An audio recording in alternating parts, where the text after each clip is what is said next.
Селям алейкум, хайрлах шамлар, витаю в эфире телеканала АТР. Вы смотрите информационно-аналитическую программу «Бугунь». Для вас работаю я, Гульсум Халилова, и я рада представить гостя, который присоединился к нашему эфиру. Це Олександр Коваленко, військовий та політичний оглядач, координатор групи «Інформаційний спротив», експерт Українського центру дослідження проблем безпеки імені Дмитра Тимчука. Пан Олександре, вітаю вас. Селям алейкум. Доброго дня. Я бы хотела наш эфир начать со следующих новостей. В Энергоатоме сообщили о том, что Россия готовит ядерную провокацию на территории Запорожской атомной электростанции. Там говорят, что россияне, оккупировавшие Запорожскую АЭС, завезли туда несколько реактивных систем залпового огня «Град», что может свидетельствовать о подготовке провокаций. Что вы скажете по этому поводу? Действительно ли стоит ожидать от российских оккупантов подобную провокацию, которая может повлечь за собой непоправимые последствия? Но они ранее использовали данный фактор запорожской атомной электростанции как элемент шантажа, устраивая там разного рода провокации с обстрелами ствольной реактивной артиллерии и обвиняя в этом, конечно же, вооруженные силы Украины. Но это стандартные провокации, которые мы наблюдаем еще со времен оккупации ими и захвата Чернобыльской атомной электростанции. Это является неотъемлемой частью их вообще стратегии шантажа, основанной на некой ядерной угрозе. Ну, Чернобыльская атомная электростанция, Запорожская атомная электростанция, какая-то грязная бомба, в конце концов, и прямые угрозы тактического ядерного удара и применения стратегического ядерного оружия. Это все является единой концепцией их угроз международному сообществу такого типа. Но, говоря непосредственно про ЗАЭС, тут интересно вот что. Размещение там реактивных систем залпового огня БМ-21 «Град» – это в первую очередь больше угроза, на мой взгляд, для правобережной части Украины. Они могут с левого берега осуществлять обстрелы правого берега. И при этом, в связи с тем, что они находятся в близости от Запорожской атомной электростанции, вероятность того, что будет нанесен ответный контрбатарейный удар со стороны вооруженных сил Украины, минимальный. То есть они безнаказанно таким образом смогут обстреливать правый берег. А второй момент. Если это действительно провокация, ну, опять-таки, они ее неоднократно уже и ранее совершали. Мы видели эти все инсценировки, которые они устраивали. Но проблематика этих провокаций заключается в том, что они не сумасшедшие, чтобы нанести непоправимый урон Запорожской атомной электростанции. Как-никак, а именно на этом плацдарме на сегодняшний день сосредоточено практически 40 батальонов тактических групп, условно назовем так, но имеющие какую-то боеспособность. То есть, получая соответствующую дозу радиации в случае какой-либо катастрофы, они уже не боеспособны. Потерять сейчас 40 батальонов тактических групп – это, по сути, потерять весь юг для российских оккупантов. И не просто потерять весь юг, а дать возможность вооруженным силам Украины в кратчайшие сроки выйти к административной границе с временно оккупированным полуостровом Крым. То есть они это намеренно не будут наносить удар по ЗАЭС. Но есть еще один очень важный фактор. Мы неоднократно видели за время полномасштабной войны в Украине, как российское вооружение, российские средства поражения демонстрировали свою, мягко говоря, низкую точность, либо вообще никакую точность. Но, что самое важное, периодически еще и дефективность. А именно, тот или иной боеприпас мог менять свою траекторию, либо совершенно неожиданно взрываться в самой же пусковой, либо сразу после взлета. Таких фактов огромное количество, и они задокументированы. Поэтому риск на самом деле велик в том, что применение подобного рода вооружений рядом с Запорожской атомной электростанцией может быть опасен тем, что такого рода дефективный боеприпас изменит траекторию полета и действительно попадет в какую-то критическую зону на ЗАЭС. Вот в чем все опасение. И присутствие данного вооружения там просто недопустимо. Скажите, если мы говорим о том, что это провокация, это шантаж, это блеф, то, на ваш взгляд, с какой целью? Но опять-таки, либо обстрелы правобережной части населенных пунктов, элемент терроризма. Мгм. то, чем они занимаются, террористические акты, постоянные обстрелы гражданской инфраструктуры и гражданских объектов. Ну а если мы говорим о провокации с обвинением в дальнейшем вооруженных сил Украины в том, что они обстреливают Запорожскую атомную электростанцию, то это намек опять-таки международному сообществу, чтобы оно осуществляло давление на руководство Украины, чтобы Украина шла на те или иные переговоры с Российской Федерацией. А Российская Федерация, конечно же, с распростертыми руками сейчас готова к этим переговорам, но только на своих условиях. Для них очень важен этот фактор, особенно сейчас, в зимний период. Им критически важно начать какие-то переговоры с Киевом, поскольку российские оккупационные войска, они, ну, мягко говоря, не очень подготовлены к зиме. Мгм. Они не готовы к к ведению длительных боевых действий в зимний период, особенно в условиях, когда могут быть, ну, достаточно экстремальные температуры, ну, до минус 20, например. А сейчас мы можем даже видеть на примере Луганщины, на которой с конца ноября, начала декабря было резкое падение температур и достаточно сильные ветра. Можно видеть то, как резко увеличилось и количество трехсотых в Луганской областной больнице, в Алчевске и других населенных пунктах. Но, что самое интересное, эти трехсотые – это не осколочные ранения, это не пулевые ранения, это обморожение. А превалирующими становится обморожение. А это еще минус 20 даже не ударило. Мгм. Ну вот если мы говорим про Луганщину, глава Луганского ОГА Сергей Гайдай недавно в своем телеграм-канале сообщил о том, что вооруженные силы Украины продвигаются на направление Сватово-Кременная. В ближайшее время будут хорошие новости с Луганщины. Вот действительно, какая по вашим наблюдениям сейчас ситуация в районах Луганской и Донецкой областей? И когда, на ваш взгляд, мы сможем выйти на границы Донбасса с Россией? Ну, если мы говорим непосредственно про ситуацию на Луганщине, то скажу так, она благоприятная для контрнаступления. Это уже очевидно.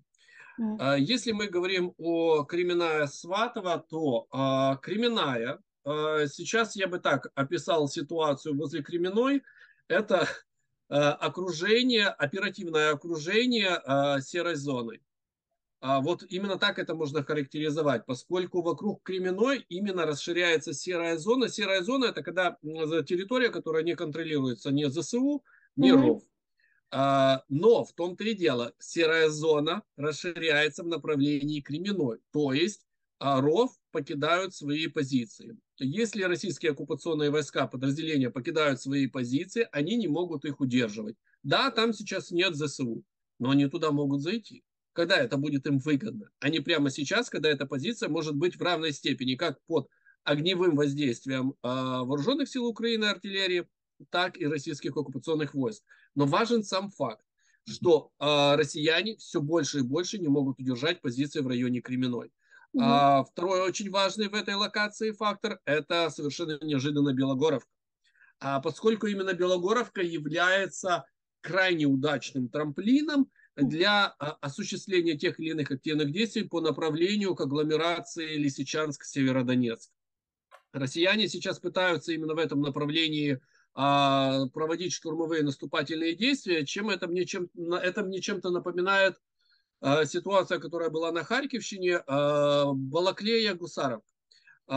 Именно с Балаклеей в этом направлении пытались осуществлять наступательные действия оккупанты, в результате чего и потратили большое количество ресурсов, не достигнув своей цели, и потом вынуждены были попросту с Балаклеи бежать, когда началось контрнаступление. Та же самая ситуация с Белогоровкой. Они тратят большие ресурсы, чтобы отбить этот населенный пункт, но при этом тратят эти ресурсы в перспективе, которые, ну, фактически могли бы пригодиться там при обороне, например, нет, но такова их тактика.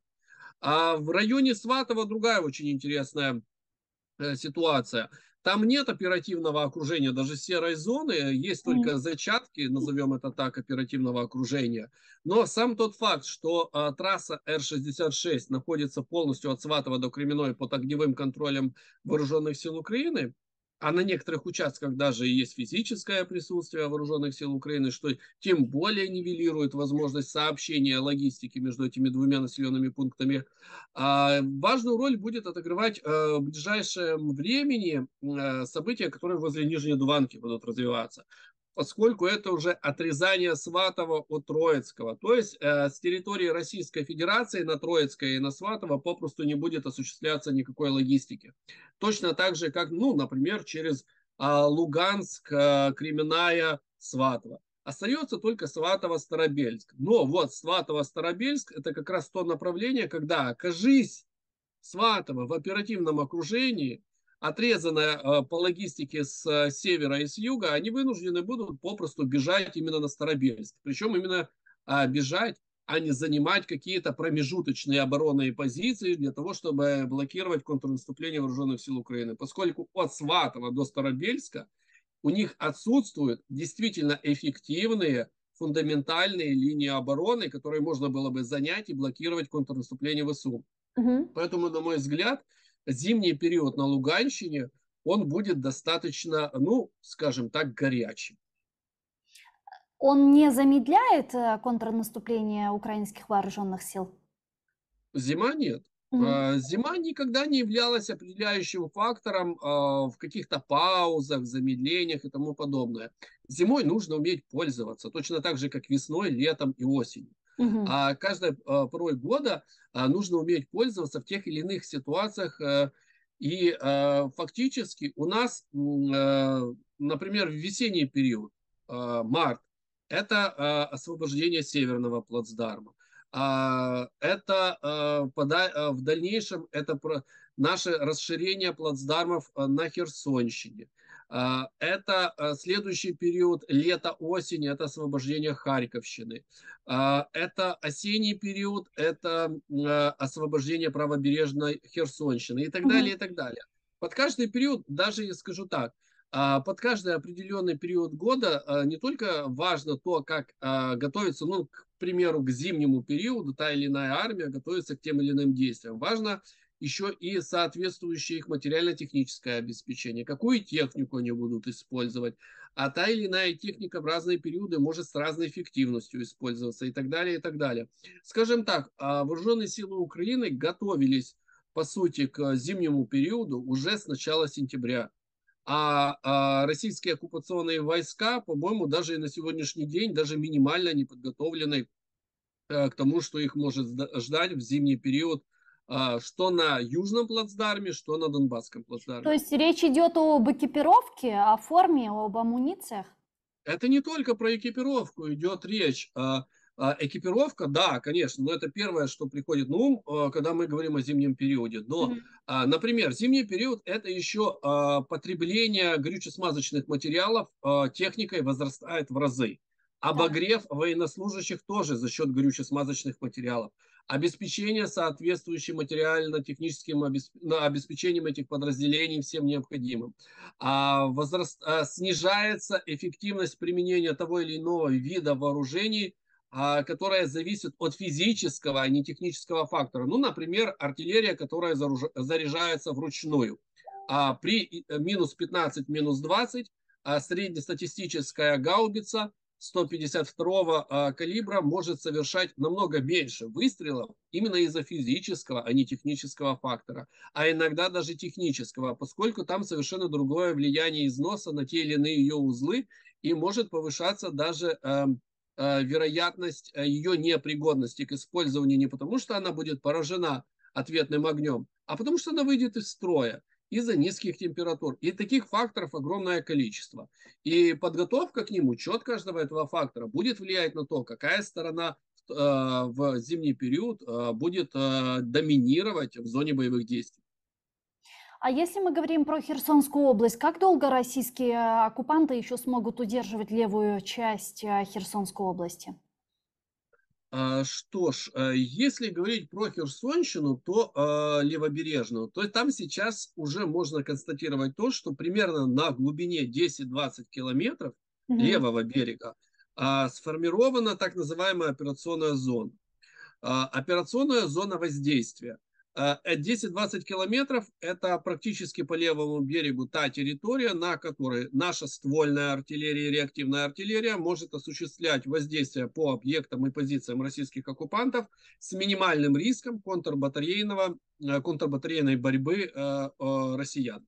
То есть мы можем, ну, можно сказать так, минимально безопасно обстреливать позиции россиян в режиме 24/7. Главное, чтобы боекомплекта хватало. Мгм. Помимо этого, на ту же самую примерно, на то же самое расстояние, 10-20 километров, имеет воздействие наше ПВО на сегодняшний день. То есть воздушное пространство по левому берегу на 10-20 километров находится под контролем нашего ПВО, зенитно-ракетных комплексов, при этом, опять-таки, с минимальным риском ответного поражения данных комплексов. Суммарно это о чем говорит? Это говорит о том, что вот примерно на этом участке нахождение российских оккупационных подразделений для них максимально дискомфортно. Им там неудобно находиться. Это мягко говоря, опять-таки. И мы могли видеть, как с района Олешек они выводили часть своих подразделений, с других районов они выводят часть своих подразделений. Но это не вызвано с тем, что они могут в ближайшей перспективе объявить какой-то жест доброй воли, да, или принять опять какое-то там трудное решение. Нет.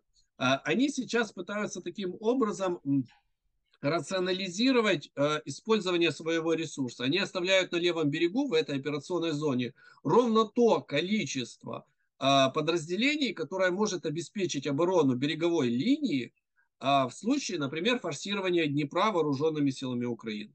А когда начнется оборона, то с ближайшего тыла будут подтянуты подкрепления, подразделения, которые сейчас выводятся. Они таким образом пытаются минимизировать именно потери в этой операционной зоне. Но вот в том-то и вся дилемма ситуации, что вооруженные силы Украины, как я это вижу, эту ситуацию, они не собираются форсировать Днепр.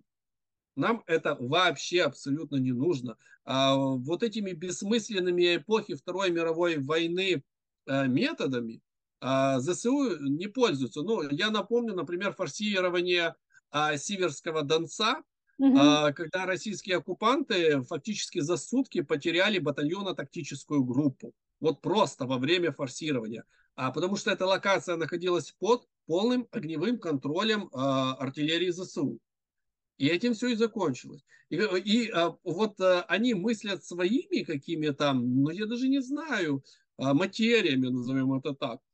Но при этом эти материи абсолютно не относятся никак к той тактике и стратегии, которую используют ЗСУ. Как это будет происходить на левом берегу, увидим. Но тот Мгм. факт, что вот именно эта зона 10-20 километров обеспечивает комфортные условия для деятельности ЗСУ в том или ином формате, да, это уже факт. Можем об этом говорить.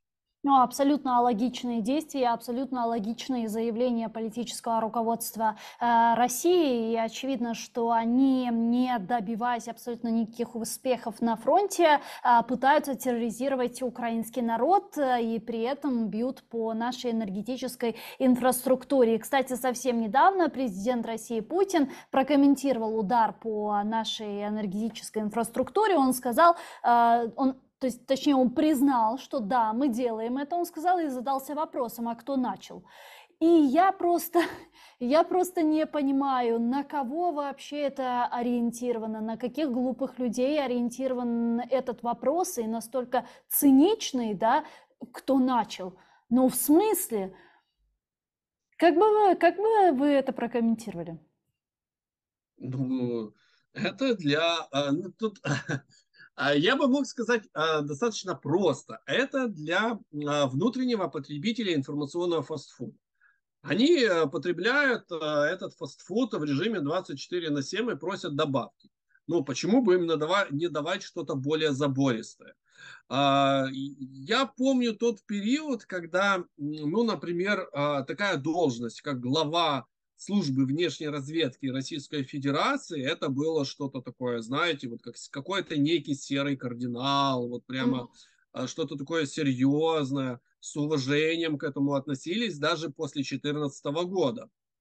А сейчас, ну вот, например, посмотрите, Бортников, Нарышкин, ну, это люди, которые ретранслируют фейки, российские фейки образца 14, 15, 16 года. Тогда, когда эти фейки вбрасывались в информационное пространство через серый сегмент, когда даже какое-то федерального уровня СМИ российское, такое, ну, как РИА Новости, например, оно Мгм. не брало на себя ответственность, чтобы через себя пропустить этот фейк.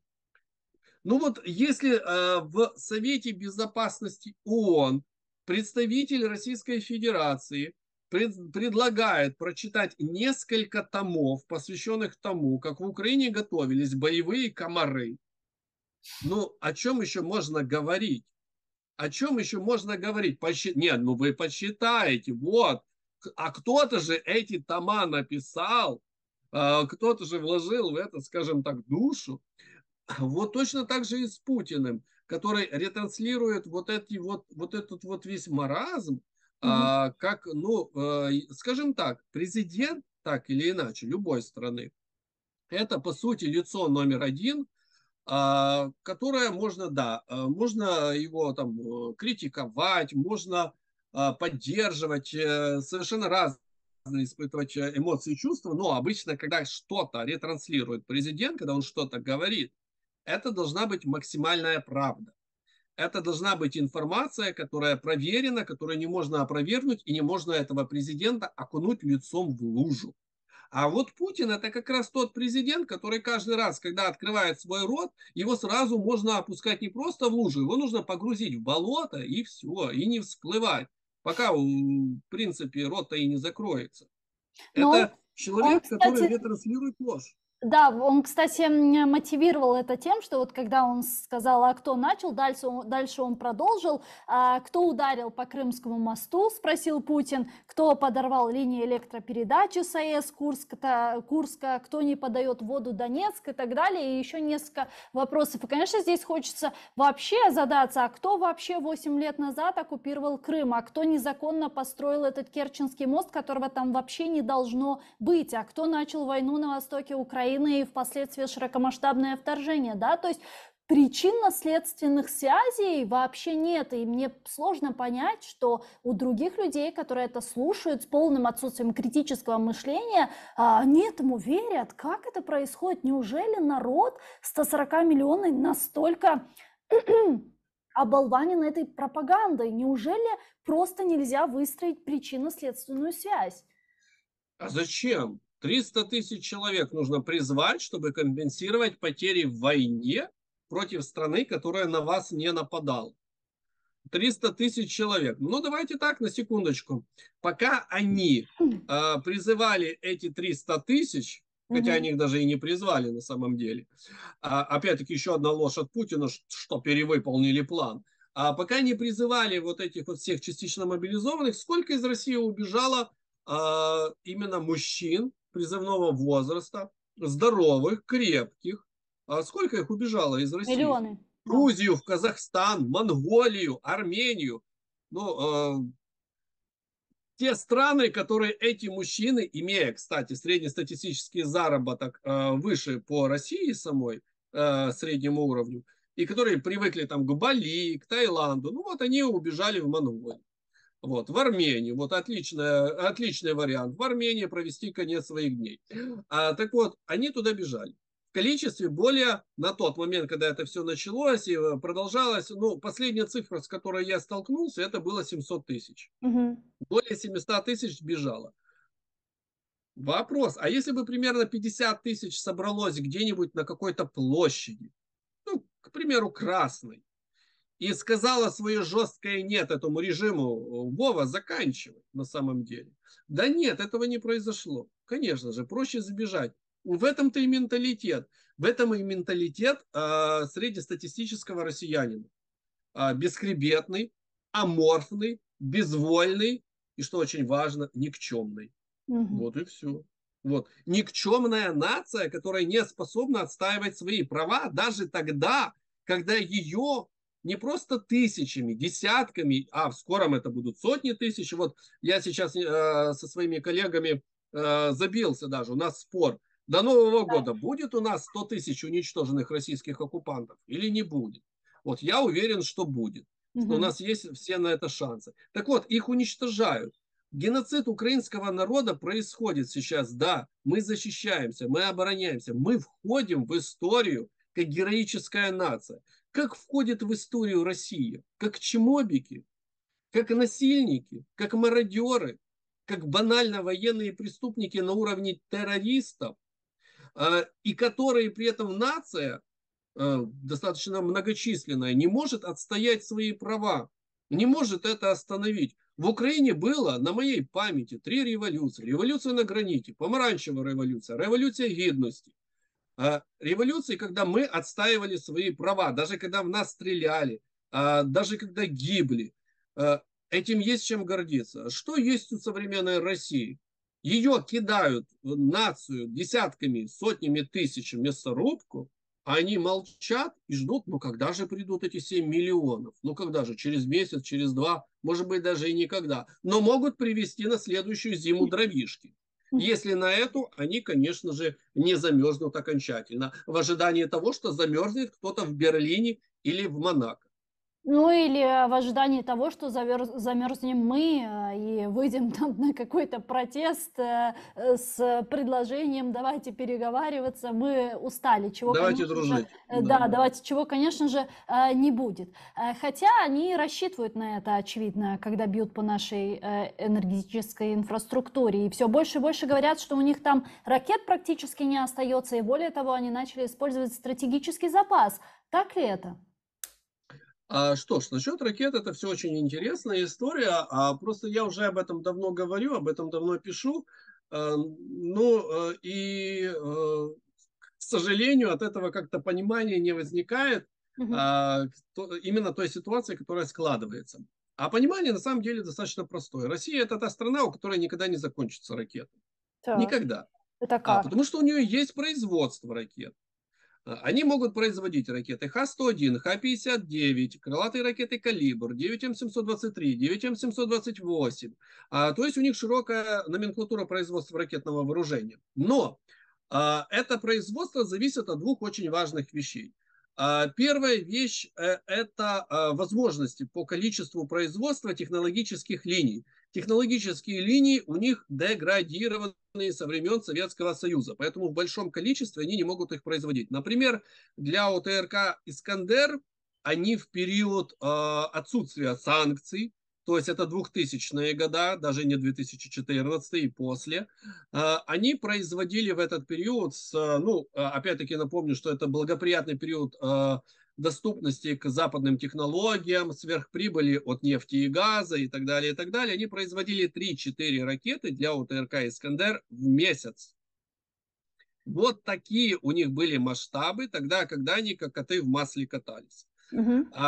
Сейчас это все ухудшилось, поскольку деградация их военного промышленного комплекса, оно только лишь ухудшалось, а не улучшалось. И если мы говорим о нуждах полномасштабной войны, они не могут обеспечивать в рамках полномасштабной войны потребности своей армии в ракетном вооружении. Им каждый день нужно по 50, 60, 70 крылатых ракет для нанесения ударов по территории Украины. Они могут в день обеспечить выпуск 0 ракет. Почему? Потому что, если мы говорим про ракету Х-101, Мгм. либо крылатую ракету «Калибр», это максимум 2-3 ракеты в неделю. Вот такие сроки. А теперь второй очень важный фактор – это зависимость от иностранных комплектующих. Потому что все ракетное вооружение России – это наследие Советского Союза, которое модернизировалось в российский период. А модернизировалось за счет чего? Ну, не за счет гения какого-то российского высокотехнологичного. Нет, они использовали полупроводники, японские, южнокорейские. Они использовали микросхемы американских компаний, немецких компаний, микрочипы и так далее, и так далее. В одной только ракете Х-47 «Кинжал», которая считается гиперзвуковой, более 130 элементов производства Америки. Более 130 элементов микросхем. Поэтому они сейчас зависимы от поставок контрабандой. Через какие страны они получают контрабанду? Иран, через Китай, который получает в свою очередь поставки, через Таджикистан они получают контрабанду. Они контрабанду получают через Объединенные Арабские Эмираты, которые являются на сегодняшний день главным на в Ближнем Востоке офшорным хабом российского военно-промышленного комплекса. Мгм. И если есть эта контрабанда, они производят. Нет этой контрабанды, все, они могут за месяц ни одной ракеты не произвести, если нет поставок нужного количества и нужных позиций. А следующий момент – это запасы, которые есть на складах и центрах хранения. Но на сегодняшний день все совершенно верно. Как сказал глава ГУР МО Кирилл Буданов, у них сейчас критически минимальные возможности. Они используют критический минимум. Это еще называется неприкосновенный запас. Они давно уже залезли в неприкосновенный запас и используют вот что очень интересно. Они не просто снимают со складов и центров хранения ракеты, которые остались, и приводят их в работоспособное состояние. Они используют уже даже непригодные к применению ракеты. Во время последнего обстрела по территории Украины было использовано 3 ракеты Х-22. Могло быть использовано больше, если бы там что-то на российском аэродроме не случилось с бомбардировщиком-ракетоносцем Ту-22М3, на которой как раз была установлена еще одна ракета Х-22. Ну, поэтому было бы больше. Ну, там что-то случилось. Мгм. Так вот, и эти 3 ракеты Х-22 это ракеты, ну, которые не использовались уже несколько месяцев по территории Украины. Я даже грешным делом стал подумывать о том, что, ну, неужели действительно закончились? Они действительно закончились. А осталось, знаете что? Остались ракеты, непригодные к применению. Это те, которые находились в таких условиях хранения, что их просто опасно даже прицепить к самолету. Она может сдетонировать буквально даже в процессе установки на пилон. И таким образом они занимаются сейчас чем? Они эти ракеты восстанавливают, проводят их глубокий ремонт. Мгм. Это очень сложный процесс, особенно с учетом возможностей России на сегодняшний день, но не могут это делать. Поэтому, как таковые, ракеты, они не закончатся у них с учетом всего вышеизложенного. Но совсем другой вопрос. А когда в следующий раз они смогут нанести масштабный удар по территории Украины? Для того, чтобы нанести им этот удар по территории Украины, им нужно собрать для прорыва нашей ПВО не менее 50 ракет. 60, 70, 80, не менее 50. И чтобы их собрать, им нужно это отремонтировать, произвести, свести, логистика, подготовить. Это период времени. Сейчас это в среднем примерно где-то было 2 недели. Да, мы А тоже следующий, замечали вот эту тенденцию да, в паузы. да, 2-3 недели, получается, они Вот по они это 70. накапливают. Вместо того, чтобы наносить каждый день, как полагается, когда у тебя есть соответствующие возможности комплекса твоего промышленного, это где-то 2 недели. А сейчас это может даже быть увеличено. 2,5, 3, 4 месяц. Так или иначе, но этот срок будет увеличиваться. Я не говорю, что это увеличится уже вот прямо сейчас. Нет. Но они сейчас находятся именно в этом состоянии истощения, когда для последующих ударов эти сроки будут увеличиваться. На самом деле суть проста, и заключается она в том, что ракеты у Российской Федерации никогда не закончатся. Но чтобы собрать необходимый боекомплект для удара по Украине с прорывом нашей противовоздушной обороны, у них будут увеличиваться сроки сбора этого боекомплекта. 2 недели, 2 недели, 3 недели, 4 недели, более того. Поэтому именно на это мы и должны делать ставку. У них невозможность производства полностью нивелируется, а у них именно увеличиваются сроки возможности подготовки этого потенциала. А мы за этот период времени много чего можем сделать. Восстановить энергосистему нашей, освоить новые зенитно-ракетные комплексы, улучшить наши средства противовоздушной обороны, получить поддержку от наших международных партнеров.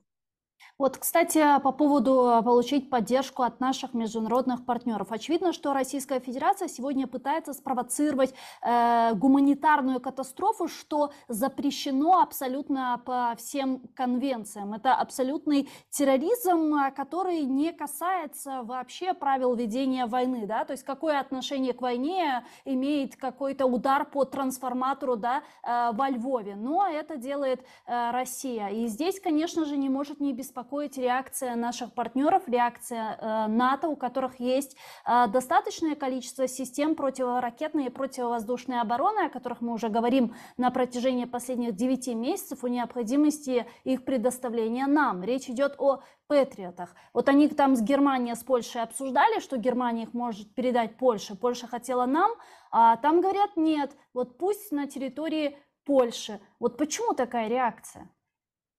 Ну, насчет Patriot, я скажу так. Я всегда испытывал пессимизм в том, что мы их получим. По крайней мере, не сейчас. Мгм. 2023 год, возможно, но не сейчас. И даже если говорить о перспективе 2023 года, вот что очень важно. ЗРК Patriot – это очень сложный комплекс, который необходимо интегрировать в чужеродную систему противовоздушной обороны. А он, кстати, с большими проблемами интегрируется в чужеродные системы. Наша система ПВО – это фактически советская система. Причем не самая, скажем так, обновленная, модернизированная. Это комплексы С-300, это Буки, это С-125, это ОСА и так далее, и так далее. И в этой всей, скажем так, постсоветской системе необходимо будет, чтобы работал ЗРК Патриот. Ну, для него это, скажем так, для него это технологически сущий ад. И поэтому, чтобы интегрировать данный комплекс в нашу систему, нужно будет довольно-таки продолжительное время. Даже большее, чем обучение экипажей и операторов данных ЗРК. Это может быть где-то год, возможно, даже полтора. Это не вариант. Если говорить о других комплексах малого и среднего радиуса действия, ну, например, Айрис-Ти, Насамс, Крутель и так далее, то данные комплексы, они не являются комплексами большого радиуса действия, на них несколько иные нагрузки, поэтому они легче интегрируются в нашу систему ПВО. В перспективе, где-то в обозримом будущем, да, мы получим ЗРК Патриот, я более чем уверен, но не сейчас. Мгм. И не в краткосрочной перспективе, и даже не среднесрочной перспективе, долгосрочной. Что же до другого вопроса? А чем же защищаться? А почему все сошлось клином именно на ЗРК Патриот? Ну вот почему именно на них? Например, есть такой замечательный франко-итальянский комплекс, как СМПТ. Данный комплекс разрабатывался в начале 2000-х годов именно как противобаллистический элемент ПВО. Он ориентирован на уничтожение баллистических объектов. Данный комплекс способен уничтожать цели на расстояниях до 150 километров и на высотах до 20 километров. Минимальная высота, на которой он уничтожил объект, это было 5 метров над поверхностью Земли. Низколетящий объект со скоростью более 3000 метров в секунду, то есть это 3,5 маха. И они его успешно поразили. Поскольку скорость ракет Астер-30, которые используют данный комплекс, она составляет примерно 4,5 маха. Мгм. Этого достаточно, чтобы защитить наше воздушное пространство не только от той номенклатуры российского ракетного вооружения, которое есть у России, в том числе и повышая эффективность работы нашей ПВО против такой, ну, чудовищно неудобной ракеты, как Х-47 «Кинжал», гиперзвуковой условно. Этот комплекс еще и весьма эффективен, опять-таки, против баллистических ракет. А сейчас мы находимся в подвешенном состоянии. Мы не знаем, получила Россия от Ирана баллистические ракеты Зальфагар и Фатех, не получила, проводят они эти переговоры или нет. Эта угроза до сих пор достаточно, ну, скажем так, актуальная. Точно так же, как и использование ОТРК «Искандер» по нашей территории российскими оккупантами. И если мы не получаем ЗРК «Патриот», то что нам мешает получить САМПТИ? Будемо сподіватися на це. Дякую вам дуже, пане Олександре. Чохсагулно, что нашли время, подключились к нам в ефір і ответили на наші вопроси. Олександр Коваленко був з нами на прямому зв'язку, військовий та політичний оглядач, координатор групи «Інформаційний спротив», експерт Українського центру дослідження проблем безпеки імені Дмитра Тимчука. Чохсагулнос.